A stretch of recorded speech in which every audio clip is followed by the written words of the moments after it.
पूरी दुनिया एक तरफ कोरोना वायरस के कारण जो समस्या पैदा हुई है, जिंदगियां बचाने के लिए दुनिया जंग लड़ रही है। ऐसी संकट की घड़ी में हिंदुस्तान की भी केंद्र सरकार हो या राज्य सरकारें हो, सभी डिपार्टमेंट और एक प्रकार से सभी नागरिक ये कोरोना वायरस की लड़ाई में पिछले 2-2.5 महीने से लगे हुए हैं। ऐसे समय साइक्लोन का इतना बड़ा संकट, और वो भी सुपर साइक्लोन, बहुत ही चिंता का विषय था। बंगाल जाते जाते वो उड़ीसा को भी कितना नुकसान कर पाएगा, ये हमेशा चिंता का विषय बना रहा। लेकिन जिस प्रकार से यहाँ पर व्यवस्थाएं इंस्टीट्यूशनलाइज हुई हैं, गांव तक नागरिकों को क्या करना है ऐसे संकट के समय, इसकी भली भांति जानकारी होने के कारण यहाँ जीवन बचाने में बहुत बड़ी सफलता मिली है।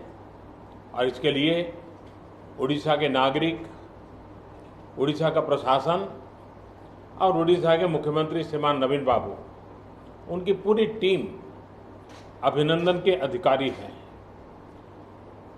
लेकिन जब इतनी बड़ी प्राकृतिक आपदा आती है तब संपत्ति का नुकसान तो होता ही है। पश्चिम बंगाल की तुलना में उड़ीसा में उतना नुकसान नहीं हुआ है, लेकिन जाते जाते भी वो पूंछ पटक करके तो जाता ही है ऐसे प्रकार का संकट। और इसलिए हाउसिंग में, एग्रीकल्चर में, पावर में, कम्युनिकेशन में, इंफ्रास्ट्रक्चर में जो नुकसान हुआ है, तो मैंने आज पूरा डिटेल रिव्यू लिया है। राज्य सरकार ने भी विस्तार से मेरे सामने सारी बातें रखी हैं। यहाँ की सरकार की व्यवस्था की तरफ से बहुत ही जल्द उसका आकलन करके रिपोर्ट भारत सरकार को मिलेगी।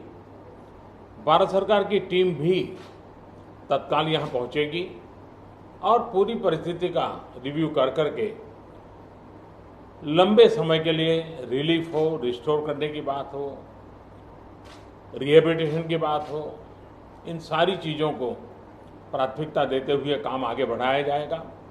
लेकिन तत्काल आवश्यकता को ध्यान में रखते हुए भारत सरकार की तरफ से 500 करोड़ रुपया एडवांस व्यवस्था के रूप में देने का हमने निर्णय किया है।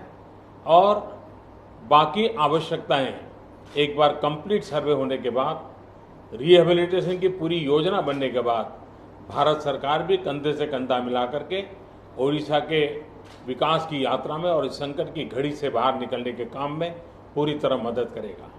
बहुत बहुत धन्यवाद।